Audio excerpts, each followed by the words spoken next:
Assalamualaikum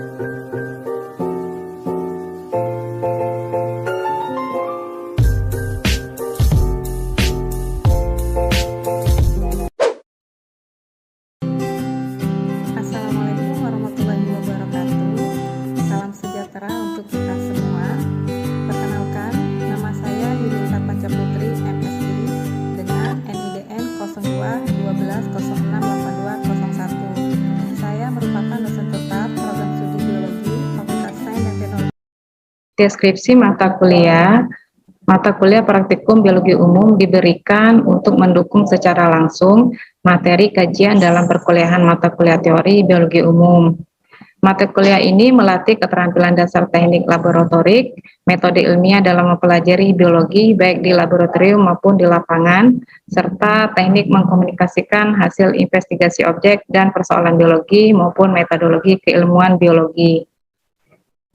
Dari mata kuliah praktikum biologi umum ini, mahasiswa diharapkan memiliki kemampuan dasar biologi melalui kegiatan praktikum untuk mengenal permasalahan biologi, mendapatkan pengalaman dan wawasan tentang lingkup persoalan biologi, bagaimana belajar biologi, serta keterampilan memecahkan permasalahan biologi berdasarkan sikap dan prosedur ilmiah. Materi-materi pada praktikum biologi umum, yang pertama, ruang lingkup praktikum biologi umum. 2. Pengenalan mikroskop. 3. Organisasi sel prokaryotik dan eukaryotik. 4. Sel dan jaringan tumbuhan. 5. Sel dan jaringan hewan. 6. Osmosis dan plasmolisa. 7. Ujian tengah semester atau UTS. 8. Fotosintesis. 9. Ekosistem akuarium. 10. Keanekaragaman tumbuhan. 11. Keanekaragaman hewan, dan terakhir ujian akhir semester atau UAS. Semua materi praktikum ini sudah dirangkum di dalam satu modul praktikum biologi umum yang diberikan kepada mahasiswa sebelum kegiatan praktikum biologi umum dilakukan. Strategi perkuliahan ini lebih banyak dilakukan dengan pembelajaran kolaboratif, di mana mahasiswa dan dosen bersama-sama belajar untuk mencapai suatu kompetensi yang diinginkan. Strategi dalam perkuliahan ini diantaranya ceramah. Ceramah di sini saya selaku dosen akan memberikan materi singkat terkait dengan praktikum yang akan dilakukan. Kemudian mahasiswa akan melakukan praktek secara mandiri. Dari hasil pengamatan, maka akan dilakukan diskusi tanya jawab. Di akhir praktikum akan diberikan pemberian tugas dalam bentuk pembuatan laporan praktikum. Untuk tugas kelompok, setiap kelompok mempersiapkan alat dan bahan yang diperlukan sesuai dengan materi praktikum yang akan dilakukan. Kemudian melakukan pengamatan praktikum bersama anggota kelompok yang telah ditentukan. Untuk tugas individu, setiap mahasiswa harus membuat laporan praktikum dari hasil pengamatan. Penilaian dan kriteria penilaian dalam mata kuliah praktikum biologi umum memperhatikan beberapa aspek. Yang pertama, kehadiran. Kehadiran ini berbobot 10%. Kemudian tugas individu dalam bentuk laporan praktikum sebesar 20%. Dari nilai UTS sebesar 30%, dari nilai UAS sebesar 40%. Tata tertib praktikum. Dalam melakukan kegiatan praktikum, ada hal-hal yang harus ditaati oleh setiap mahasiswa. Yang pertama, praktikum harus selalu dihadiri seluruhnya. Jika berhalangan, praktikan harus melapor ke dosen koordinator atau dosen penanggung jawab mata kuliah. Mahasiswa harus datang 10 menit sebelum acara praktikum dimulai. Batas toleransi keterlambatan adalah 10 menit sesudah acara praktikum dimulai atau sebelum pengarahan oleh asisten berakhir. Ketenangan, kebersihan, dan kesopanan di dalam laboratorium harus selalu dijaga. Di dalam laboratorium tidak diperkenankan makan, minum, atau merokok. Tidak diperkenankan membuat laporan praktikum selama asisten atau dosen sedang menerangkan, ya. Jadi laporan praktikum ini dibuat oleh mahasiswa di luar dari jam kegiatan praktikum. Tidak diperkenankan mengganggu percobaan milik orang lain, baik merusak maupun menulis keterangan-keterangan orang yang tidak benar. Setiap praktikan diwajibkan memakai jas laboratorium. Ya, jas ini memang khusus digunakan ketika akan melakukan kegiatan praktikum di laboratorium. Setiap praktikum diwajibkan membawa alat tulis lengkap serta bahan-bahan yang tercantum pada buku pedoman praktikum. Kebersihan dalam laboratorium harus dijaga. Sampah harus dibuang ke tempat sampah yang telah disediakan. Jangan membuang sampah di bak cucian. Yang boleh dibuang di bak cucian hanyalah zat-zat yang bersifat cair. Dalam hal ini untuk zat-zat atau bahan kimia yang bersifat cair harus dibuang memang di tempat yang khusus ya. Tidak boleh dibuang di bak cucian. Kemudian alat-alat yang sudah selesai dipakai harus dibersihkan dan dikeringkan, kemudian disusun rapi pada tempatnya. Ya, misalkan pada waktu kegiatan praktikum mahasiswa menggunakan mikroskop, maka mahasiswa setelah kegiatan praktikum wajib membersihkan dan mengembalikan mikroskop di tempat penyimpanannya. Jangan membuat tulisan yang tidak perlu, misalnya komentar-komentar yang tidak perlu pada hasil kuis atau laporan yang diumumkan. Untuk laporan kegiatan praktikum ditulis dalam lembar kegiatan mahasiswa. Setiap satu judul percobaan dilaporkan dalam satu laporan praktikum. Setiap peserta praktikum membuat satu laporan. Sama praktikan bisa berdiskusi untuk membuat laporan, tetapi tidak boleh ada 2 atau lebih laporan yang isinya sama. Bila ditemukan ada laporan yang mirip, maka laporan tidak akan diperiksa atau harus membuat laporan yang baru. Ya, dalam hal ini mahasiswa harus membuat laporan praktikum dengan kalimat sendiri. Mungkin dalam percobaan dilakukan diamati bersama dengan kelompok, namun untuk pembuatan laporan praktikum mahasiswa harus secara mandiri dan dengan kalimat sendiri. Setelah semua topik praktikum dilakukan, mahasiswa diminta membuat laporan akhir praktikum yang memuat semua topik praktikum dari pertama sampai terakhir. Untuk nilai praktikum, besarnya nilai praktikum adalah 25% sampai 30% dari nilai akhir semester. Nilai praktikum ini diambil dari laporan, kuis, dan keseriusan dalam melakukan praktikum. Kemudian ditambah juga dengan nilai ujian akhir praktikum. Bagi praktikan yang tidak mengumpulkan laporan, akan diberi nilai 0 untuk praktikum yang bersangkutan. Tidak dibenarkan membuat laporan tanpa mengikuti praktikum. Jadi mahasiswa wajib mengikuti praktikum. Jika kebetulan memang tidak bisa datang untuk mengikuti kegiatan praktikum, maka wajib mahasiswa tersebut untuk melakukan praktikum susulan, kemudian membuat laporan praktikumnya. Laporan harus dikumpulkan tepat waktu yang telah ditentukan oleh asisten maupun dosen mata kuliah pengampu. Keterlambatan dalam mengumpul dapat mengurangi nilai laporan. Ya, di sini saya biasanya memberikan waktu kepada mahasiswa 1 minggu setelah melakukan kegiatan praktikum. Bagi praktikum yang tidak mengikuti seluruh praktikum, tidak diperbolehkan mengikuti ujian akhir praktikum. Jika sudah terlanjur mengikuti, maka hasil ujian dinyatakan batal. Ya, jadi wajib juga bagi mahasiswa untuk mengikuti semua kegiatan praktikum. Jika tidak, maka dengan sangat terpaksa tidak akan bisa mengikuti ujian akhir praktikum dan akan berefek pada nilai yang akan diperoleh. Berikut adalah video kegiatan praktikum biologi umum di laboratorium yang saya asuh.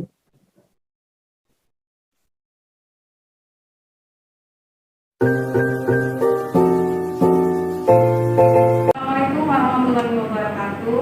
Waalaikumsalam warahmatullahi wabarakatuh. Selamat siang. Bagaimana kabarnya hari ini? Sehat? Alhamdulillah.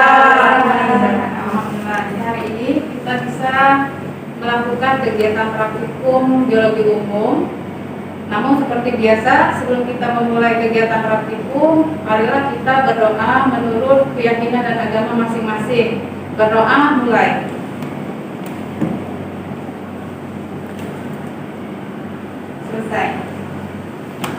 Oke, materi praktikum kita hari ini mengenai kegiatan ke-13 tentang keanekaragaman tumbuhan ya. Nah, keanekaragaman tumbuhan ini kita lihat dari karakteristik dari morfologi tumbuhan masing-masing. Tumbuhan itu lebih dikenal dengan istilah plantae. Ya, plantae ini dibagi menjadi 3 kelompok. Yang pertama Bryophyta, Pteridophyta,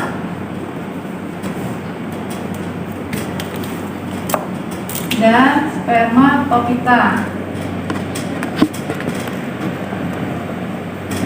Ya, Pteridophyta ini merupakan golongan tumbuhan yang ya contohnya adalah lumut ya. Biasa sering kan lumut, biasanya dia nempel di dinding ya, tempat-tempat yang lembab. Nah, ini tumbuhan Bryophyta ini sebenarnya dia bersifat talus. Cirinya bersifat talus. Talus ini artinya antara batang, daun, dan akar belum bisa dibedakan. Ya, belum bisa dibedakan. Kemudian yang golongan kedua ini adalah Pteridophyta. Pteridophyta ini contohnya adalah tumbuhan paku-pakuan ya. Misalnya ini adalah tumbuhan suklir. Nah, ciri dari tumbuhan Pteridophyta ini alat perkembangbiakannya itu berupa spora ya. Nah, ini lebih sempurna dari tumbuhan Bryophyta. Kalau Pteridophyta ini antara batang, daun, dan akarnya sudah bisa dibedakan ya. Jadi ini bersifat kormus. Antara batang, daun, dan akar itu sudah bisa dibedakan. Kelompok yang ketiga adalah Spermatophyta. Ada yang tahu apa itu Spermatophyta? Ya, jadi ini adalah golongan tumbuhan berbiji. Tumbuhan berbiji ini dibagi lagi menjadi 2 kelompok, ya, yaitu Angiospermae dan Gymnospermae. Angiospermae ini dicirikan dengan biji tertutup. Gymnospermae dicirikan dengan bijinya terbuka. Nah, yang seperti apa dikatakan biji tertutup dan biji terbuka? Biji tertutup itu artinya antara nih, kalau kita ilustrasikan jadi ini. Nah, bijinya di sini ya, ini bagian biji. Jadi dikatakan tertutup adalah biji dilindungi oleh apa bagian telur dari buah? Kulit ya, kulit. Nah, ini adalah daging. Nah, yang dikatakan biji tertutup itu adalah biji yang ditutupi atau dilindungi oleh daging buah. Ya. Karena kalau yang biji terbuka, bijinya tidak dilindungi ya oleh daging buah. Ya, jadi buah hanya dilindungi oleh kulit. Nah, ini adalah bijinya. Ya, bedanya di situ ya. Dikatakan biji tertutup dan terbuka. Nah, yang akan kita bahas lebih jauh ini adalah Angiospermae. Angiospermae dibagi lagi menjadi 2 kelas, yaitu dikotil dan monokotil.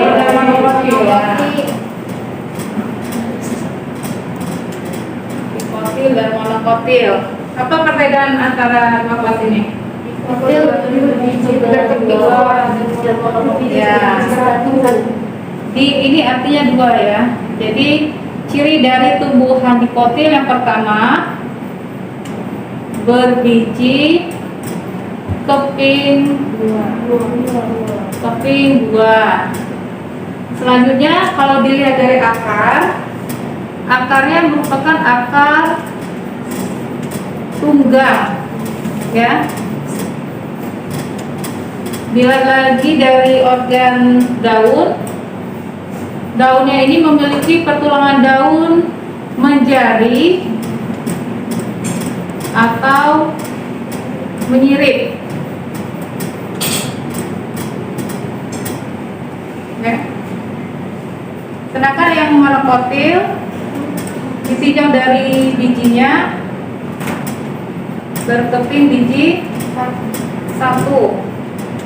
Akarnya merupakan akar serabut. Daunnya memiliki pertulangan daun sejajar atau pita, ya. Oke, ini adalah materi pendahuluan, ya. Jadi di sini ada beberapa contoh dari tumbuhan. Nah, ini adalah contoh tanaman dikotil. Ciri-ciri tanaman dikotil yang pertama, akarnya berupa akar tunggang. Nah, akar tunggang ini memiliki bagian-bagian akar pokok, percabangan akar, dan rambut akar, ya, bulu atau rambut-rambut akar, ya. Jadi untuk yang akar tumbuhan dikotil dicirikan memiliki akar pokok, bagian yang lebih membesar dan keras, ya. Kemudian kalau untuk batang, akar pada tumbuhan dikotil dicirikan dengan bercabang dan memiliki kambium sehingga batangnya bisa membesar, ya. Batangnya berkayu, berkambium, dan bercabang. Kemudian kalau dilihat dari struktur daunnya, ini contoh daun dari dikotil. Pertulangan daunnya ini menyirip, ya. Pertulangan daunnya menyirip. Jadi yang di bagian tengah ini adalah ibu daun, kemudian ini adalah percabangan urat daunnya, ya. Namun ada lagi tipe daun pada tumbuhan dikotil ini, selain menyirip, tipe lainnya adalah menjari, ya. Jadi dia menyerupai seperti jari tangan dibuka, ya, menjari.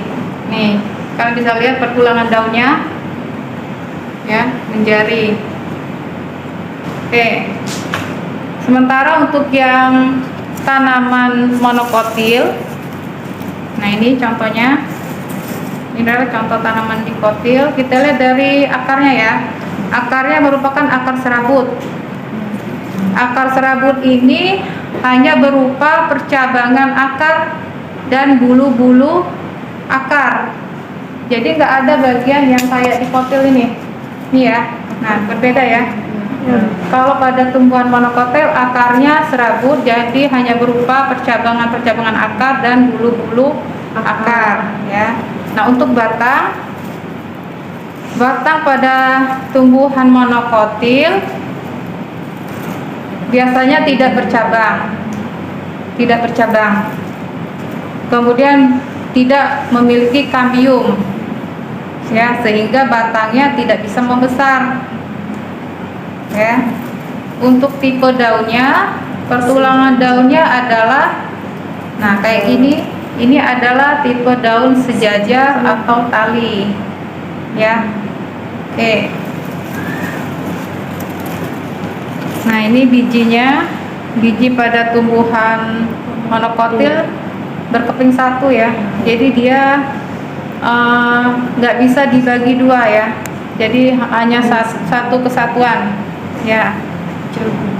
Ini contoh lain dari monokotil, ya. Jadi ini pertulangan daunnya sejajar atau pita. Untuk perhiasan bunganya pada tumbuhan dikotil, jumlah dari mahkotanya berjumlah 3, 5, dan seterusnya ya. Sementara kalau yang untuk monokotil biasanya berjumlah 3, 4, dan seterusnya ya. Ini adalah contoh dari tumbuhan Angiospermae ya. Jadi dicirikan dengan bijinya tertutup. Nah, yang dikatakan tertutup itu adalah biji, ini bagian bijinya. Yang ini yang biasa kita konsumsi, daging buah, ini kulit. Jadi dikatakan tertutup, letak bijinya itu dilindungi oleh daging buah ya. Nah, kalau misalkan yang Gymnospermae, misalnya pada biji buah melinjo ya, pernah lihat kan buah melinjo?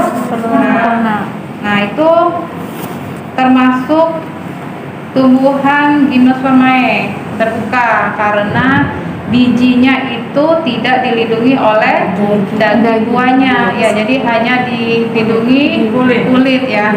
Setelah biji itu hanya ada kulit ya, itu perbedaannya. Oke, dari penjelasan ibu tadi jadi sudah bisa dibedakan ya antara tumbuhan dikotil dan monokotil ya. Sejauh ini ada yang ingin ditanyakan? Saya Bu, Ya, oke Mei, silakan. itu kan yang dijelaskan Ibu tadi secara morfologinya. Kalau perbedaan secara anatominya itu seperti apa ya Bu? Ya, oke. Pertanyaan bagus ya. Jadi secara morfologi antara tumbuhan dikotil dan monokotil bisa juga dibedakan secara anatomi ya. Jadi kalau secara anatomi kita bisa lihat di penampang melintang batang. Ya, ini batang dikotil.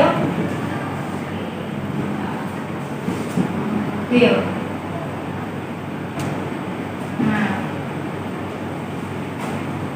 jika kita buat irisan melintang pada bagian batang tumbuhan dikotil dan monokotil, kemudian diamati di bawah mikroskop untuk penampang melintang batang dikotil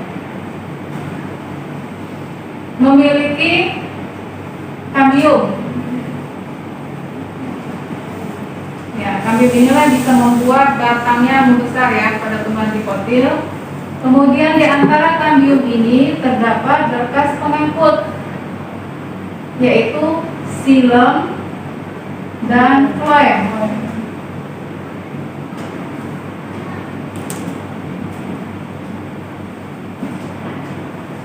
Pada tumbuhan dikotil, letak berkas pengangkutnya teratur ya. Jadi letaknya teratur dan memiliki kambium. Sementara kalau yang bekas batang monokotil tidak memiliki kambium dan berkas pengangkutnya antara xilem dan floem ini letaknya tersebar. Jadi bedanya tuh, letak xilem dan floemnya tersebar.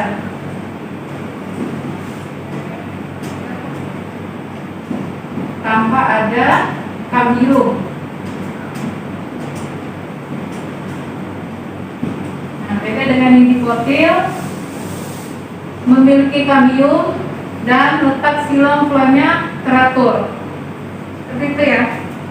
Oke, selanjutnya silakan kalian melakukan pengamatan terhadap preparat tumbuhan yang disediakan. Kalian amati bagian-bagian organnya.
Ibu rasa cukup ya untuk kegiatan praktikum hari ini. Tugas kalian adalah merangkum hasil pengamatan dalam bentuk laporan. Baik, Bu. Oke, semoga ilmunya bermanfaat. Sampai bertemu di